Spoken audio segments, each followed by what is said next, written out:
साल के अंत तक कोई बैंक ने केवाईसी अपडेट के लिए अंतिम तिथि तय की है। यदि ग्राहक ये प्रक्रिया पूरी नहीं करते हैं तो बैंक खाता अस्थायी रूप से फ्रीज हो सकता है। एटीएम और डेबिट कार्ड से निकासी रुक सकती है। नेट बैंकिंग सेवाएं बंद हो सकती है। बैंक ग्राहकों को लगातार एसएमएस और ईमेल भेज रहे हैं ताकि वो समय पर यह प्रक्रिया पूरी कर सके। साल 2025 अब अपने अंतिम महीने में प्रवेश कर चुका है और 31 दिसंबर नज़दीक आने के साथ ही कई वित्तीय और आधिकारिक कामों की अंतिम तिथि भी खत्म होने वाली है।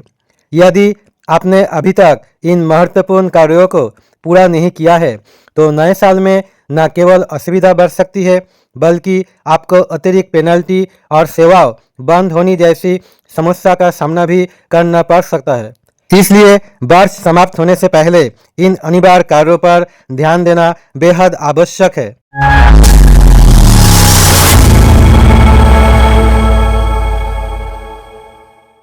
31 दिसंबर क्यों ये तारीख इतनी महत्वपूर्ण है?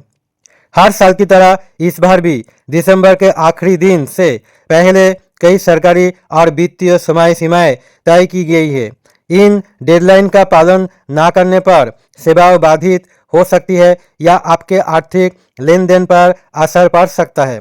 कोई मामलों में पेनल्टी भी लागू हो जाती है। इसलिए ये सुनिश्चित करना जरूरी है कि आप समय रहते अपने सभी लंबित कार्य पूरा कर लें। पहला काम, वित्तीय दस्तावेज का अपडेट पूरा करें। पैन आधार लिंकिंग की पुष्टि। हालांकि पैन आधार लिंकिंग की प्रक्रिया पहले भी कई बार बढ़ाई जा चुकी है, लेकिन 31 दिसंबर 2025 ऐसी तारीख है जिसके बाद लिंक ना होने पर आपका पैन निष्क्रिय हो सकता है। यदि पैन इनएक्टिव हो गया तो बैंक खाते से जुड़े लेन देन रुक सकते हैं, आईटीआर फाइल नहीं कर पाएंगे, म्यूचुअल फंड, शेयर और अन्य निवेश बाधित हो सकते हैं। तो मूल्य वाले वित्तीय लेन देन अस्वीकार हो सकता है। यदि आपने अभी तक पैन आधार लिंक नहीं कराया है तो इसे तुरंत ऑनलाइन प्रक्रिया के माध्यम से पूरा कर लीजिए। के केवाईसी अपडेट। साल के अंत तक कोई बैंक ने केवाईसी अपडेट के लिए अंतिम तिथि तय की है। यदि ग्राहक ये प्रक्रिया पूरी नहीं करते हैं तो बैंक खाता अस्थायी रूप से फ्रीज हो सकता है।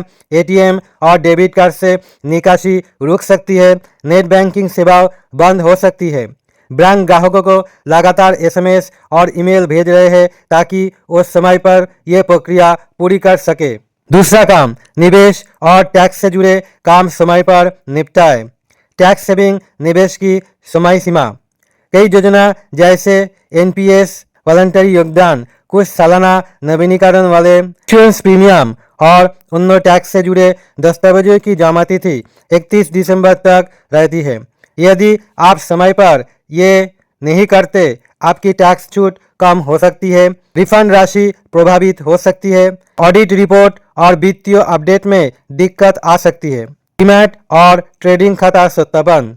सेबी के नए दिशा निर्देश के तहत डीमैट खाते में ईमेल, मोबाइल नंबर और केवाईसी की नियमित पुष्टि अनिवार्य है। 31 दिसंबर तक ये अपडेट नहीं किए तो ट्रेडिंग बंद हो सकती है। नई खरीद फरोख्त ऑर्डर अस्वीकृत हो सकते हैं। सिक्योरिटी ट्रांजैक्शन में देरी हो सकती है। इंश्योरेंस पॉलिसी का समय पर रिन्यूअल। बीमा कंपनी ने भी 31 दिसंबर तक कई वार्षिक पॉलिसियों के नवीनीकरण की अंतिम तिथि तय किए हैं। यदि आपका हेल्थ, लाइफ या वाहन बीमा ऐसी अवधि में समाप्त हो रहा है तो पॉलिसी लैप्स हो सकती है। पुनः सक्रिय करने के लिए अतिरिक्त प्रीमियम देना पड़ सकता है। क्लेम स्वीकार नहीं होंगे। नो क्लेम बोनस एनसीबी समाप्त हो सकता है। खासकर वाहन बीमा का नवीनीकरण समय पर ना होने पर नियमों के अनुसार भारी जुर्माना लग सकता है। तीसरा महत्वपूर्ण काम, सरकारी योजनाओं से संबंधित अपडेट। पेंशन धारकों का जीवन प्रमाण पत्र, लाइफ सर्टिफिकेट। कई पेंशन योजनाओं में दिसंबर अंतिम तारीख होती है। यदि पेंशनर्स समय पर जीवन प्रमाण पत्र जमा नहीं करते, अगली पेंशन रुक सकती है। प्रक्रिया दोबारा शुरू करने में समय लग सकता है। ये सुविधा आधार आधारित फैसआद जैसी ऑनलाइन सेवाओं के माध्यम से आसानी से किया जा सकते हैं। सरकारी सब्सिडी योजनाएं। एलपीजी सब्सिडी पीएम किसान सम्मान निधि, छात्रवृत्ति योजनाएं आदि में भी कई बार वर्ष के अंत तक दस्तावेज अपडेट करने की आवश्यकता होती है। समय पर अपडेट ना होने पर अगला भुगतान रुकेगा, आवेदन अस्वीकार हो सकता है। मोबाइल और डिजिटल सेवाओं का सत्यापन। डिजिटल सेवाओं का उपयोग बढ़ने के साथ कई कंपनियां 31 दिसंबर तक मोबाइल नंबर और ईमेल वेरिफिकेशन अनिवार्य कर रही है। यदि आप ये प्रक्रिया पूरी नहीं करते तो यूपीआई भुगतान बाधित हो सकते हैं, ई वॉलेट सेवाओं बंद हो सकती है, डिजिटल केवाईसी पुनः शुरू करना पड़ेगा। चौथा काम, स्कूल, कॉलेज और नौकरी से जुड़े कार्य। एडमिशन और परीक्षा फॉर्म की अंतिम तिथि। कई प्रवेश प्रक्रिया, विश्वविद्यालय परीक्षा के फॉर्म और दस्तावेज सत्यापन कार्य दिसंबर के अंतिम सप्ताह तक चलते हैं। देरी होने पर आपका एडमिशन अगले साल तक टल सकता है, परीक्षा में बैठने का अनुमति नहीं मिलेगी। कर्मचारियों के लिए जरूरी एचआर अपडेट। कई कंपनियां 5 जनवरी से नए वित्तीय दस्तावेज लागू करती है, इसलिए निवेश योजनाएं, टैक्स डिक्लेरेशन, बैंक अपडेट 31 दिसंबर तक करना आवश्यक होता है। क्या ना करे तो समस्या क्या होगी? यदि उपरोक्त कार्य समय पर नहीं किए गए तो आपका पेनल्टी चुकाना पड़ सकती है। बैंकिंग, निवेश और डिजिटल सेवा बाधित होगी। पेंशन और सब्सिडी भुगतान रुक सकता है। ट्रांजैक्शन फेल होने की समस्या आएगी। कानूनी दिक्कत भी हो सकता है। तो दोस्तों, 31 दिसंबर सिर्फ कैलेंडर का आखिरी दिन नहीं, बल्कि कोई जरूरी कार्य का अंतिम तिथि भी है।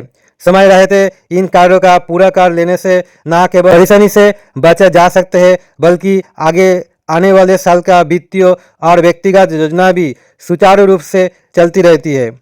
यदि अभी तक आपने अपने जरूरी अपडेट या केवाईसी प्रक्रिया पूरी नहीं किए तो तुरंत कार्रवाई करें और बिना किसी रुकावट के नए साल की शुरुआत करिए। आशा करता हूँ आज का वीडियो आप लोगों को काफी पसंद आया होगा। वीडियो पसंद आए तो वीडियो को लाइक जरूर कर दीजिए। और दोस्तों, अगर आप KBGK इन्फो चैनल में पहली बार विजिट करें तो चैनल को सब्सक्राइब जरूर कर दीजिएगा। बेल आइकॉन प्रेस करके सिलेक्ट ऑल करिए ताकि ऐसे इंटरेस्टिंग एंड नॉलेजेबल वीडियो का नोटिफिकेशन सबसे पहले आपको मिले। दोस्तों, आप इस वीडियो आप दोस्त लोगों के साथ शेयर करिए। सोशल मीडिया यानी Facebook, WhatsApp, Instagram, Telegram, Twitter, LinkedIn, जितना सोशल मीडिया है उतना आप शेयर करना बिल्कुल मत भूलिएगा, क्योंकि इस वीडियो सबको आप शेयर करेंगे तो सबका जानकारी प्राप्त होना बेहद ही जरूरी है। तो दोस्तों, वीडियो अच्छा लगे तो सबको आप शेयर करना बिल्कुल मत भूलिएगा। तो दोस्तों, आज के लिए इतना ही। फिर मिलते हैं अगले इंटरेस्टिंग एंड नॉलेजेबल वीडियो लेके। तब तक के लिए जय हिंद, वंदे मातरम, भारत माता की जय।